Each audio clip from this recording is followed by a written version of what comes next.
A SWAT team from Denver raids the wrong apartment and leads to two young girls being traumatized in a new lawsuit coming out today. But first, let's give you a little bit of background about the situation that happened back in 2023.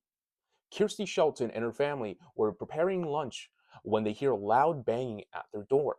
To their surprise, it was the Denver Police Department SWAT team looking for a violent criminal in apartment 307. But here's the thing. Kirsty Shelton and her family lived in apartment 306, and when Shelton's mother told them that they had the wrong apartment, her and her daughter, Kirsty, were told to exit the apartment at gunpoint. That is then when the officers entered the home where the 5 and 6-year-olds were inside. And of course, I don't know about you, but that's a bit of a terrifying situation seeing your family get kicked out and then a bunch of dudes with guns come inside. But that's not the whole entire situation. Because now, a year and a half later, it is being stated by Kirsty and her family that there still is no report by the Denver Police Department about this investigation that led to the raid going into the wrong residence. And I quote, they continue to pretend that this terrifying raid never happened.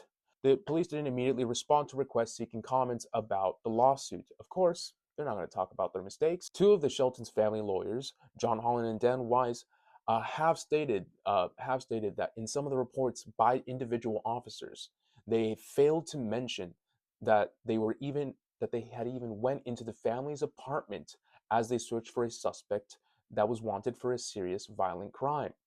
The man was arrested hours later in the apartment right across from the Sheltons' residence, apartment 307, the one they already knew they were looking for.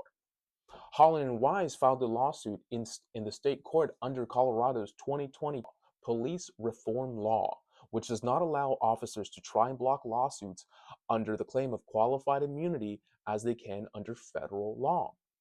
It alleges that at least 10 officers violated the family's constitutional right to be free of unlawful searches and seizures, and that the family was subjected to excessive force. And that I'm not going to disagree with, but we'll see what happens. But what do you guys think?